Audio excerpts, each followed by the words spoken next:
I am back here with one of my business heroes, Rory Sutherland. Rory, we met at breakfast one time when you were in Toronto many years back. I don't expect you to remember, but it was a big deal for me.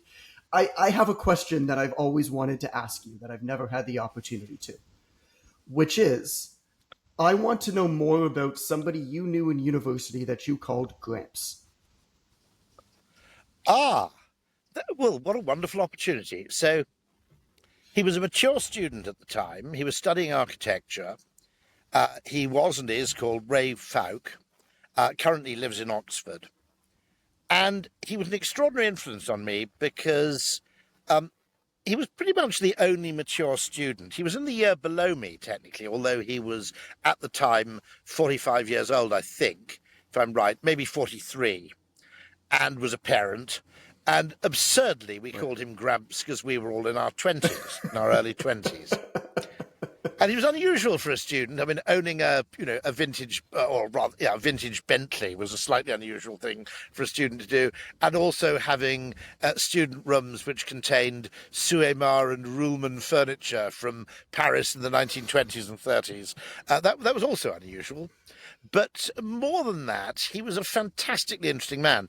In his 20s, back in 68, 69, and 70, he and his brothers had organised the Isle of Wight festivals and successfully done what Woodstock failed to do, which was to lure Bob Dylan to actually play in 69.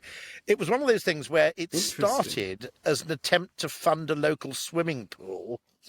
And they effectively, I think the brothers effectively took the concept of Woodstock and ran with it. And so the Isle of Wight was, so you were a student with someone who'd kind of, given, for example, I don't know, Paul McCartney and Ringo Starr, a lift in the back of his truck when he was ferrying Right. them to the Isle of Wight festival.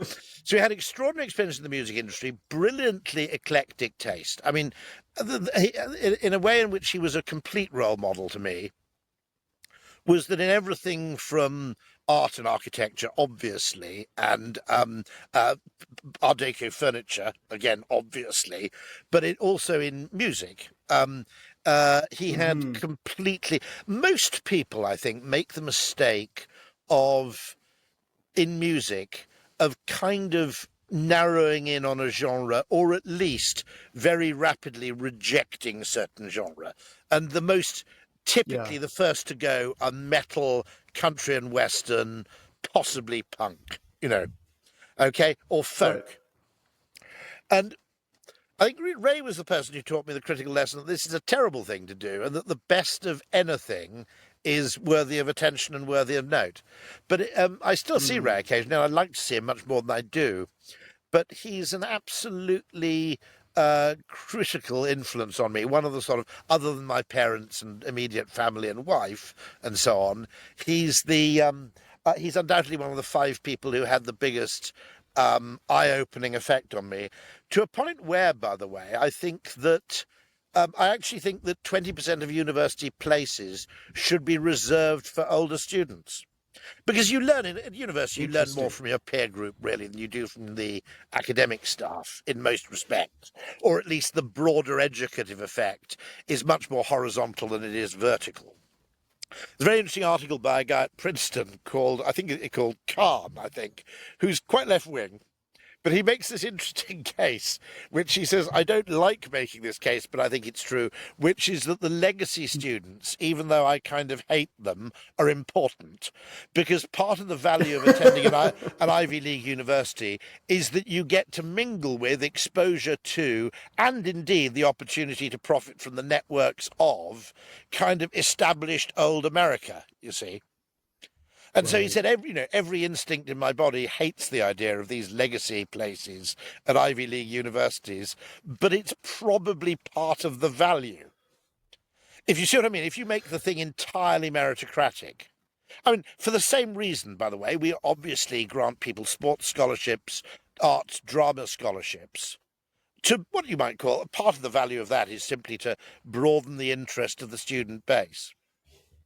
And I was reading, I think, in The Atlantic, a link to an article which said something that I'd always vaguely suspected, which is one of the problems with complete meritocracy is you make the student body too homogeneous.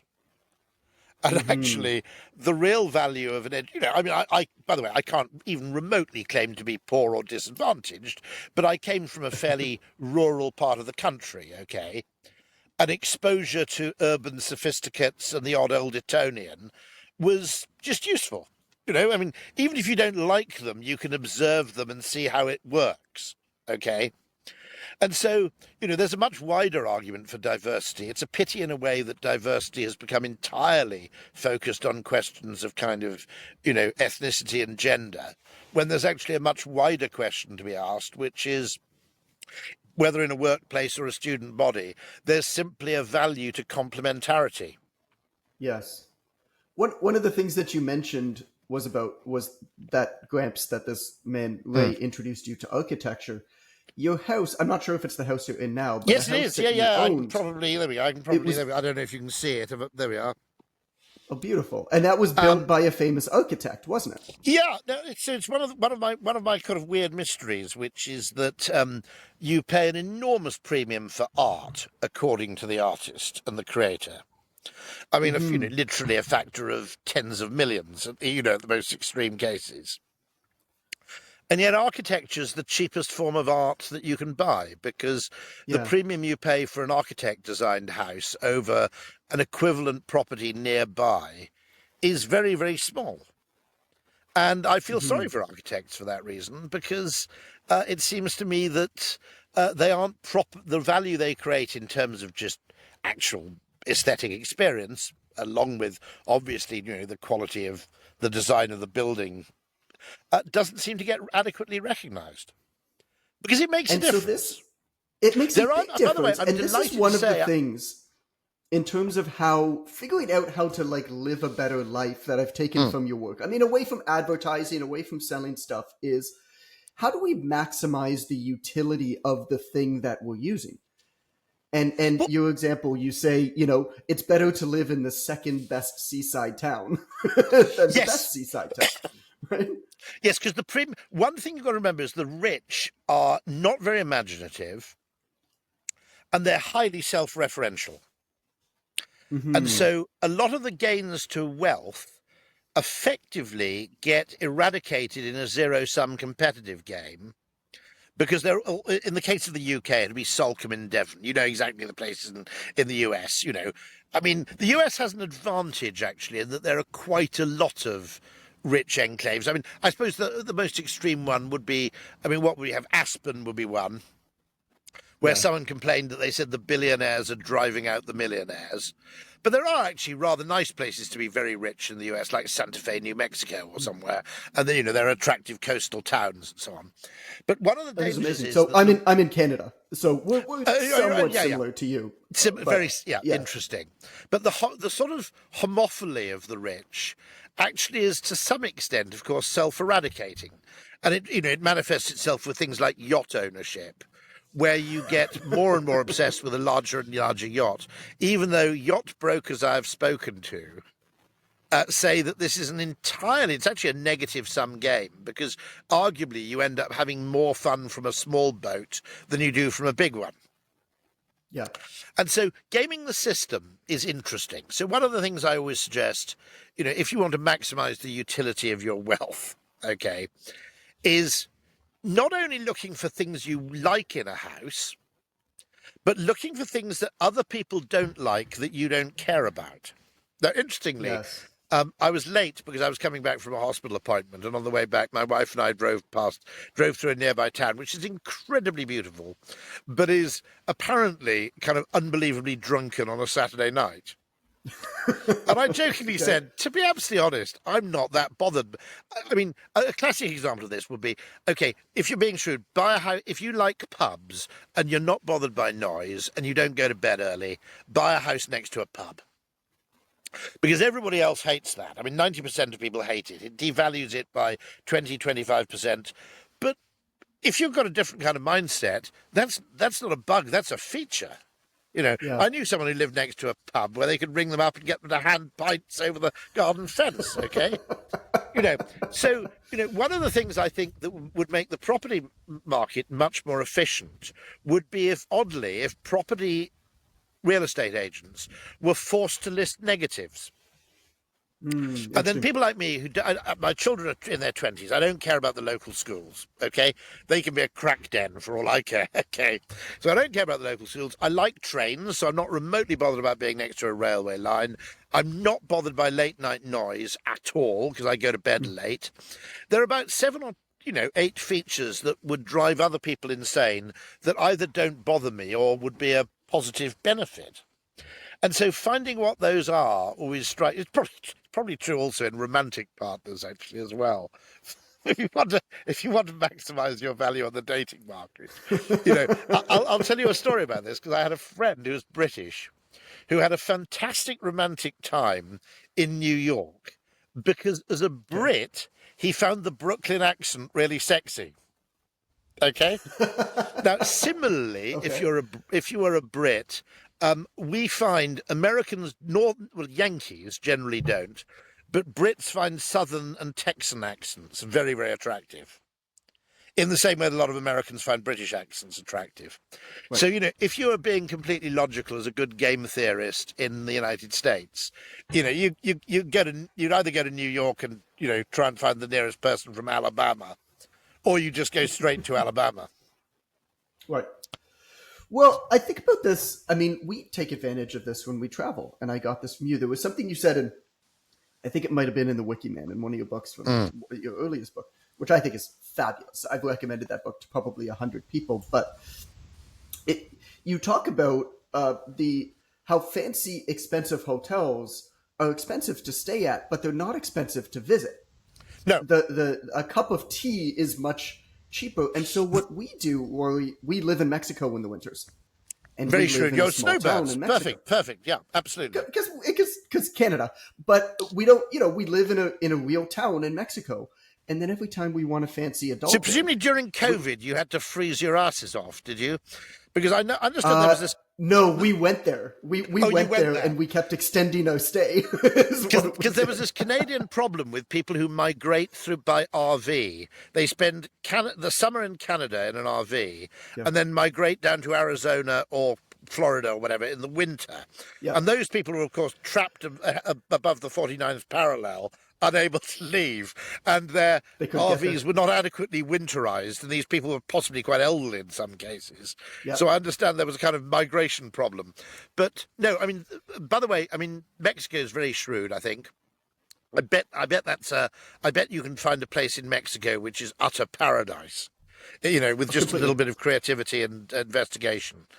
Um, And then the fancy hotel down the street, mm, we get a day pass on whenever we want like a fancy day because the beds at the hotel are like 80% of the price. of And so course, if you just don't use the beds and you use the rest of the hotel, it's a fraction of the price. I've got a vague memory that I think John Cleese does the same thing in Nevis with something like the Four Seasons. So he's got a Okay. house in Nevis and he uses one of the hotels as effectively, because you're absolutely right. This was something I learned from Ray, because you Mm-hmm. go down to London with Ray and he'd immediately go into a five-star hotel and I'd be there going, oh my God, this is going to be terrible. And Ray would point out Yeah. that the pot of tea doesn't cost that much more in a five-star Yeah. hotel than it does anywhere else. And you could actually use, at the time, you could use, well, this is before mobile phones. So, there'd be a bank of payphones and, people would, bring you tea and you could conduct meetings and more or less anything you wanted for a trivial amount of money. So, no, and that was another Ray lesson and the gaming of the system. I also think, by the way, the world's got a problem in that there's a shortage of premium economy. And let me explain why I think this might be. So Okay. I've flown in all classes, obviously, of the aeroplane. I've sometimes, a few people have paid me to fly first. I've sometimes been upgraded. I tend to go business for long haul if I'm giving a talk. And as you go through the plane, from the front to the back, it's basically first class. This is insane opulence. This is a magnificent table. The food is brought to you when you want. The food is, above average restaurant quality. And then you go to business class, and it's still pretty nice. And then you go to Mm-hmm. premium economy, and you go, this is actually fine. Okay, it's, Yeah. not quite as good as first, but I'm still pretty happy. And then you pull back the curtain to economy, and it's, oh my freaking God, right? Okay? You know, and the yawning gap, it's a pity because what the world needs is more premium economy. And I think the reason you don't get it is that Partly it's just, unfortunately, um, uh, extreme disparities of wealth. But I also think there's a psychological aspect to it, which is that in most categories, in economics, okay, the assumption is there's a trade-off between price and quality. And an increase in quality is perceived in the same way as a decrease in price, and an increase in price is perceived in the same way as a decline in quality, and vice versa. Okay. But there's a very interesting book introduced to me by Rob K. Henderson, where the author says, actually, the trouble is that the price-sensitive people and the quality-sensitive people are different people. Mm-hmm. It isn't that mechanism where everybody's going, oh, I want a slightly better this, but I don't want to pay for it. Instead, you have this slight mess where there are people who care enormously about quality and don't give a damn about price, and there are a lot of people, and without them, you can't fill the plane, right, who care Right. about price at the expense of almost any quality. Now, Right. you know, I don't know, but in a slightly better, more rational world, I think what you'd see is aeroplanes would have 15% more legroom, or they'd have one fewer seat across the aisle, but the flights would be 15 to 16% more expensive. You know, that would probably be a sensible kind of trade-off between price and quality. It would, I mean, tragically, Boeing and Airbus built the 787, the Dreamliner, and the A350, both intending it, I think, to have a 242 seat configuration. Every single bloody airline has turned it into 9 abreast or something. Okay, Right. you know, and it's a pity, because there is, you know, the airlines knew what they were doing. They knew what would be a really comfortable economy class, and instead, all the airlines, not necessarily, you know, with any choice, just said, look, if our competing airline is 15% cheaper than us, they're full and we're empty, so Yeah. we can't play that game. And so one of the things I'd like to do is almost write a premium economy travel guide, because I think it is actually possible, but it's surprisingly difficult to escape what you might call, to navigate between the Scylla of luxury and the Charybdis Mm-hmm. of squalor. And there's an interesting brand called the Moxie chain, which is owned by Marriott, interestingly. And I tweeted about it recently and was interested that quite a few other people in my Twitter following group had also had the same positive experience. And it's kind of intended to be cool. I mean, there's an enormous stuffed animal in reception, which you don't really necessarily need. And, you know, there's probably a pool table. And interestingly, you check in at the bar and they give you a cocktail straight away to welcome you to the bar. But it's very interesting in that it's all the sort of extraneous fripperies of luxury hotel is stripped out, but replaced with one or two things that really make a difference, like a 24-hour bar and coffee shop. So you can Mm-hmm. wander down at 4 o'clock in the morning, open up your laptop, and basically they'll make you a very good flat white. And similarly, unlike many, many hotels, you feel you can just sit there all day working with your laptop in the ground floor lobby without looking weird. You know, they've created a Yeah. space where, you know, that's kind of normal behaviour. And it is, you know, one of the rarer cases, and Marriott's a big enough chain, it's privately owned as well, which probably helps, but it's a big enough chain to kind of explore and occupy that territory. So let me ask you this. You talked about the guide that you want to create. Did you ever produce the guide Sutherland to restaurants? No, I mean, there are loads of things I'd love to do by playing with. Just play. I mean, all it is really creativity. 50% of it is playing with Yeah. unquestioned assumptions. It's just going, under what conditions? Here is a lazy assumption everybody takes as a given. Under what conditions might this not be true? Right. And actually, I think it's a much more important. I think creativity in general is much more important economically than we adequately give it credit for, because the economy really grows and quality of life improves through inventiveness, not through, you know, mere efficiency improvements, which are just incremental. Right. Well, Um, it was so interesting when you were talking about the guide Sutherland to restaurants as an alternative to the Michelin mm, guide, and you asked the question like, "What's the best restaurant you've ever been to in your life?" Okay. mm. How This many is interesting. times have you been there? Yeah.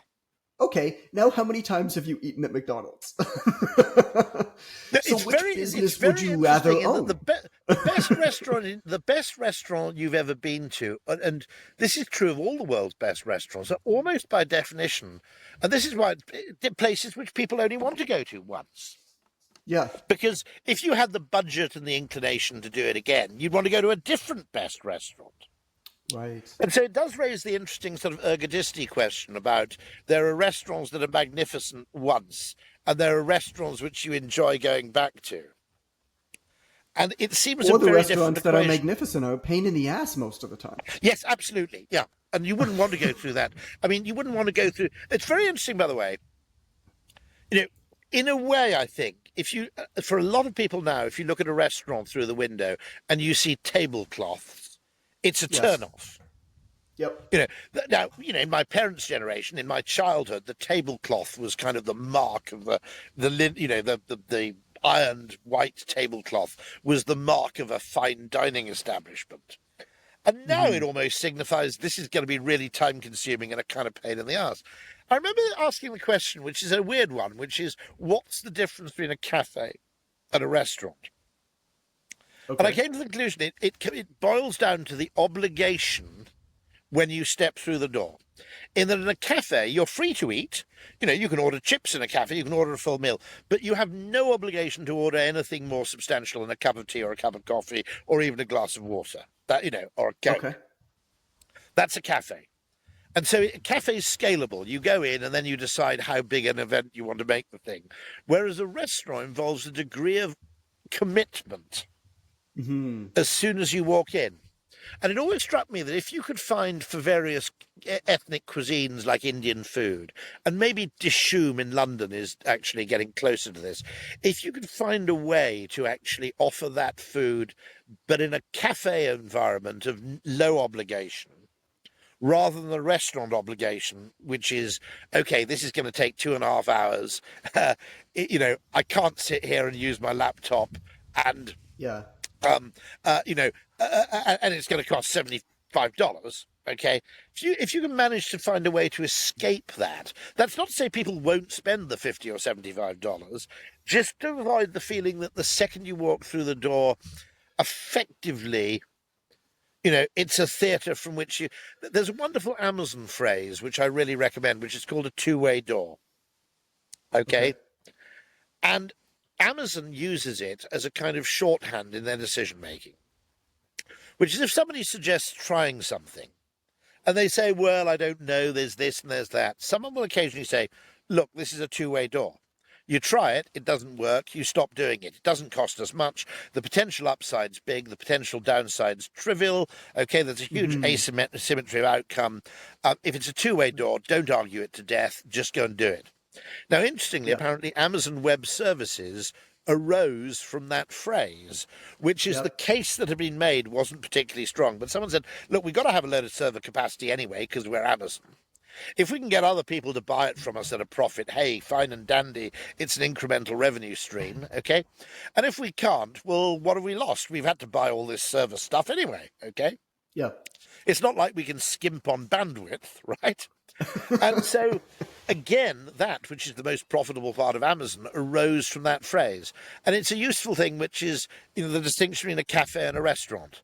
You go into a cafe, if you don't like the look of it, you don't like the clientele, you don't like the food, you can sit down, you can have a coffee, you're in for a couple of quid and then you walk out. With a restaurant, it's a completely different level of decision making. And then with a really super restaurant, it's, the very idea that it's the best meal of your life. How often have you eaten there? Once. What's going on? Yeah. Because surely if it was the best meal you'd ever had in your life, you'd want to go back. But it looks like you don't. I think about place. So you're talking about like going in, which I think is interesting, right? The cafe versus restaurant, and you look in the window and decide, am I ready to commit to this right now? Mm. I think about places I go back to, and I think about the ease and the comfort with which the experience that I had. And a lot of these things are unconscious, and then I go back and think about it Yes. afterwards. One example is on an airplane, because you mentioned an airplane. There's the littlest little device on the toilets. Mm. which is it's green if it's open and there's a Yep. light above, and it's red if it's closed and there's a red light above. The comfort that that brings, that you're not walking to the bathroom and you open it and the idiot inside hasn't decided to lock it and you're like, oh, sorry, or you're not quite sure and then you pull it in on somebody, or you're in there and you don't want somebody to pull it on you and then it's awkward when you walk out to talk to them. Yes. And all of these little things, why does every single coffee shop in the world not have a little green indicator if the toilet's open? It makes it so much more comfortable. There are these mysterious, brilliant ideas which just don't get adopted. I mean, the Japanese toilets, the example I always give, which is once you've had a Japanese toilet, there is no going back. Are you in Vancouver? I'm in Toronto, and we do have a Japanese toilet. Yeah, excellent, yeah. Because dry wiping just seems like medieval once you've had a Japanese toilet.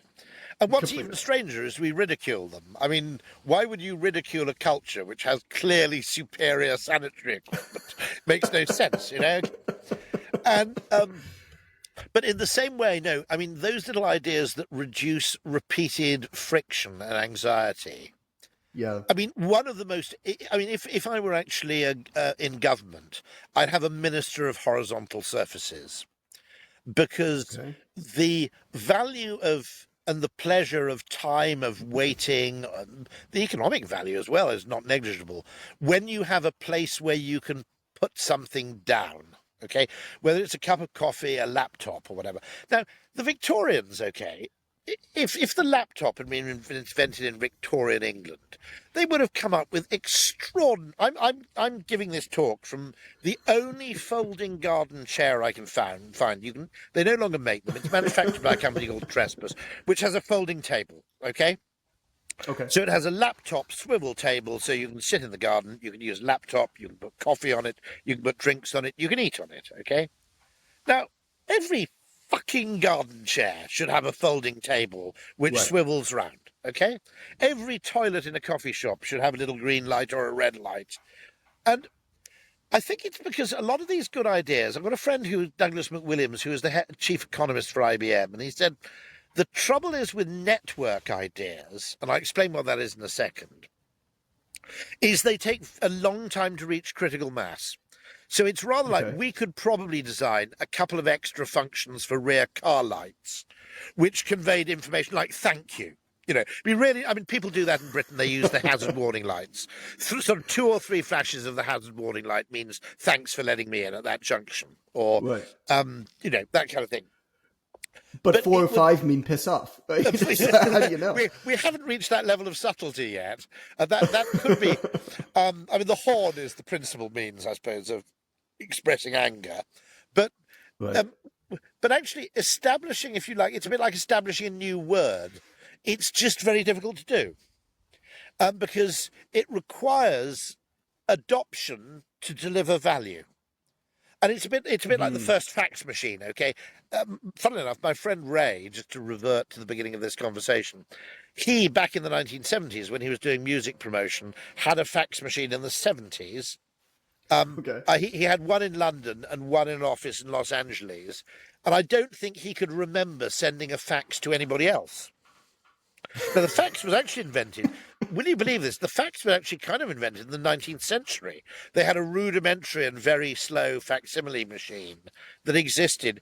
But what took the time? Obviously, technological improvement, speed, data compression, all those things made a huge difference. Don't get me wrong. I'm not suggesting that what the engineers do is irrelevant. But it's the widespread adoption that delivers the value. And if you're the only cafe that has one of those lights, one, people think you're weird, okay?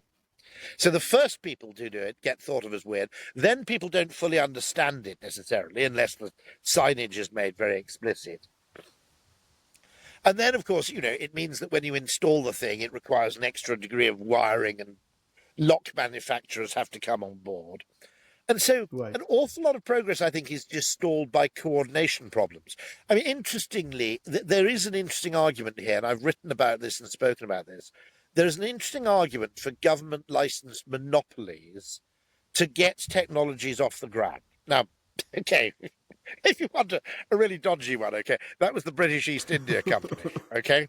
Now, you can Right. say what you like about the British East India Company, and I'm not passing moral judgment here at all, but it was a very successful business because if you'd had 9 competing interests for that trade, none of them might have reached the scale where they could really make a difference. Whereas at one point, I think the British East India Company employed an army of 100,000 people. Okay, it was a private army, which I think was bigger than the British Army at the time. Okay, so I mean, never mind if you think Facebook and Microsoft are a problem. Okay. Right. But the one thing about those licensed monopolies is okay, I'll give you a much more benign example. Okay, I think the UK, less so Canada, for obvious reasons. Well, actually, maybe not, because although you're a very big country, you're actually quite urbanized, aren't you? For the population is heavily It's concentrated in about very, seven. yeah. Yeah, There's 3 or 4 cities that is the vast that majority of the dominate. Yeah. population. Yeah. Nobody realizes, by the way, nobody outside Canada realizes how big Toronto is. Because if I'm right, Oh, yeah. it's the 4th biggest city in North America. Is that right? It's Mexico City, LA, New York, Toronto, I think, if I'm right. I wouldn't be surprised. I don't know for sure. I think wouldn't I be think surprised. I it's mean, it is a overtaken big Chicago. city, and It's a big city. I mean, I think it dwarfs any other city in Canada. Yeah, but I think a load of people think it's got a population of like 3 million. I think they think it's like Phoenix, or it's got a population of 2 or 3 million, but it's huge. No, it's way more. Yeah, it's way more. It's a really, really, but it's very interesting. But now I think that it'd be good to have a locker system for delivery, internet deliveries, local deliveries. I should be able to ring my local bookshop and say, look, I want a copy of this book. Can you drop it in the locker for when I get home off the train? Okay. Now, if you have 9 competing companies trying to do this, none of them will reach the scale soon enough to make the venture pay off. That was true of the penny post, by the way. The penny post lost money for the first 3 or 4 years because until postal volumes reach a certain volume, okay, a flat fee, distance irrelevant postal service doesn't make money. You've got to have enough consolidation in the trunk routes. Now, by the way, in the Edwardian era, you're not going to believe this, there was actually an imperial penny post, which meant that for the equivalent of a penny, for a flat fee, you could send a letter from Canada. It didn't include Australia and New Zealand, Okay. but it did include Canada and I think it included South Africa as well. But you could basically send a letter for a flat fee from Canada to India. Because the way a network economy works is that provided you have enough, effective, all the cost is at the ends, and the actual cost of distribution when it's consolidated is negligible. And so it was actually extraordinary. Not only Sir Rowland Hill, but an extraordinary British mathematician, the inventor of the computer, Babbage, who did the maths to show that with enough volume, you could have a flat fee postal service not only in London, but across the whole of the UK. But it doesn't work to begin with because people aren't in the habit of writing to people 500 miles away, because part of the thing is they don't know anybody who lives 500 miles away because you can't write to them.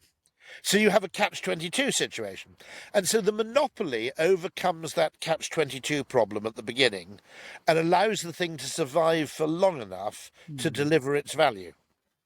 So I think about the library service. I don't know how it works where you're at, but our Toronto library service is exactly that. Basically any book I'd ever want in the world. I can go on my phone or I can go on my computer. I put a hold on it in the library, and it arrives at my local library with my library card number on it in the pickup within 2 or 3 days. Yeah.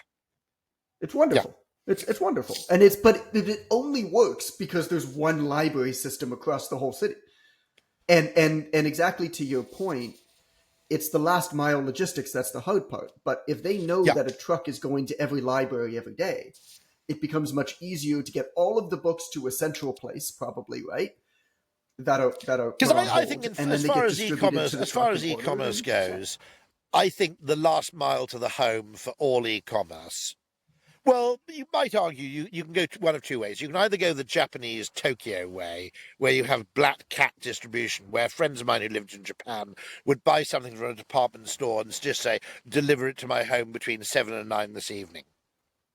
And the use of those delivery firms is so widespread that it effectively it becomes almost hour-specific delivery at your Yeah. convenience. That That's works. Mexico. 50 pesos. Anybody will pick up anything and bring it to you from anywhere. Which is Okay, like well, $2. this is It's getting like even it's like more appealing. $2. Mm, mm. That's magical. Now, Oh, the it's amazing. alternative is you have the locker system, because delivering most people. Okay, most people in Britain live within, easy distance of a McDonald's, a BP station. You need about 10,000 to cover the country. 20,000, 30,000, you've got really extensive coverage, okay? Hmm. You don't need that many places to be convenient to nearly everybody, okay?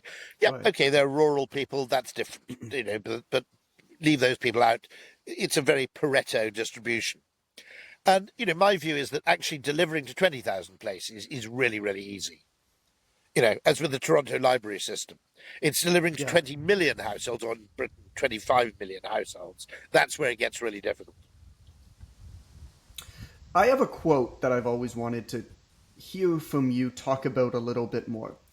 I've repeated this quote from you many, many times, and I think that it is, of all of the things that I've read and listened to of yours, which is pretty substantial, this is the one that stuck out to me as being the most timeless.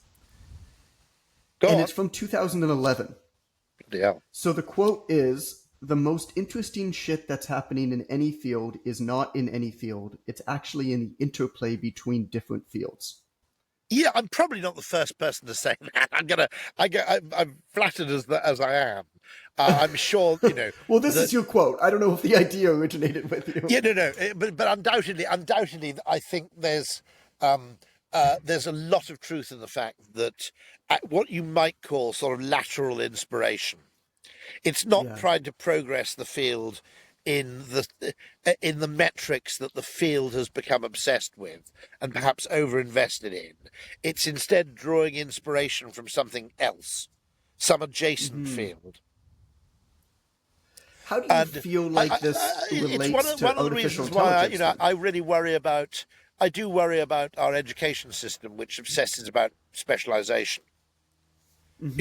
I mean, I think everybody who does a medical degree should do something else.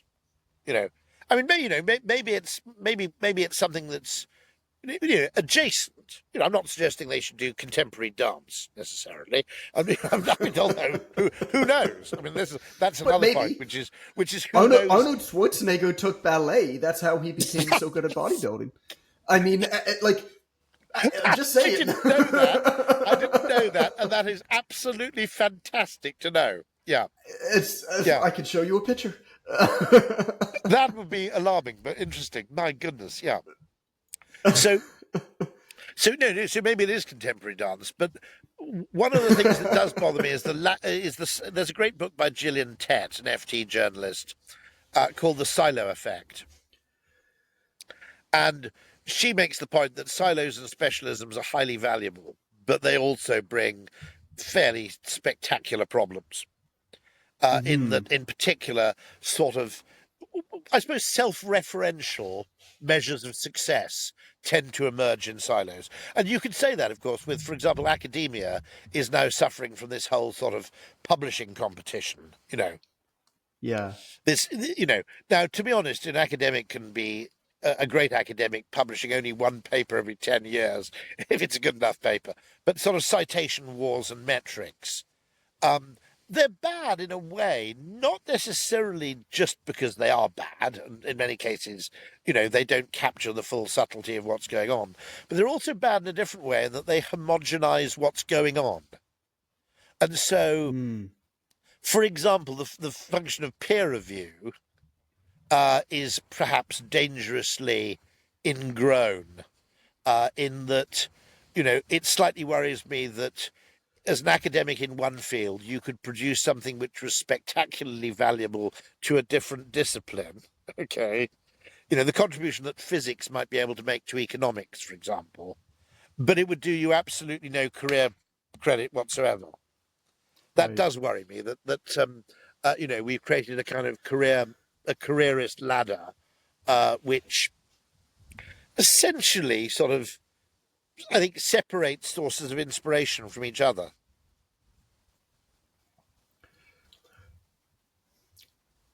So I'm thinking about this too. I'm thinking about this a lot as it pertains to the rise in technology, artificial intelligence, a lot of what's happened in the Mm. last couple years with just the rise of computing technology. I mean, not just artificial intelligence, but just how easy it is now to teach a computer things, and how anything that is logical, a single body of knowledge, or even a Mm. logical interplay of different bodies of knowledge is somewhat commoditized. And so this talk that we're doing is part of a summit, and the name of it is called The Obvious Choice, and that's a book that I have coming out. It'll come out in 2025, Mm. but published by HarperCollins. And there's a series of 13 lessons in that. And one of the section Now on, tell me, it's you've called got to tell me this. Humans. Why is the book called The Obvious Choice? Is it an attack on the obvious, which I think is sometimes necessary, or is it actually because I think very few choices are obvious, and in fact, Mhm. most information is not sufficient to Yeah. define action. Now, Nassim Taleb, one of the most interesting things he ever said to me is there's no such thing as a rational belief, there's only a rational behavior. Yeah. Okay, now, one of the weird things I do repeatedly is occasionally police people who use the word anecdotal as a criticism. Okay? Because anecdotal information does not have a very strong level of statistical significance, but it has a very high level of attentional importance. Okay. Right. The reason humans are drawn to anecdotes is because now, I would argue that cops are actually practice a better scientific method than scientists do. Okay, Okay. How because so? no cop would disregard anecdotal information, right? Right. Right. They go, someone. I mean, if you look at how the Yorkshire Ripper was caught, if you look at most great detective successes, they start with something very, very small, but which is an outlier or is unexpected. And the skill comes in many ways, I think, instinctively, and you can get this wrong, deciding what warrants further investigation and what can be safely ignored. Mm-hmm. But the extent to which what you might call brute force data is of value, well, obviously in DNA databases would be an example. Okay. But really, really good behavior, intelligent behavior, requires the effective synthesis of lots of pieces of information which are not really either numerically expressible or mathematically commensurable. So let Right. me give you an example of this, which is I think that most people who voted to leave the European Union in the UK, okay, used irrational reasons for their propensity to do so. The reasoning they gave were not really sufficient to justify the decision. But the behaviour was not necessarily irrational. And the Okay. reason I don't think the behaviour was irrational was for one very simple reason, which is that if you had the slightest doubts about the European Union and you weren't sure where it was going, this was the only chance you were ever going to get to leave.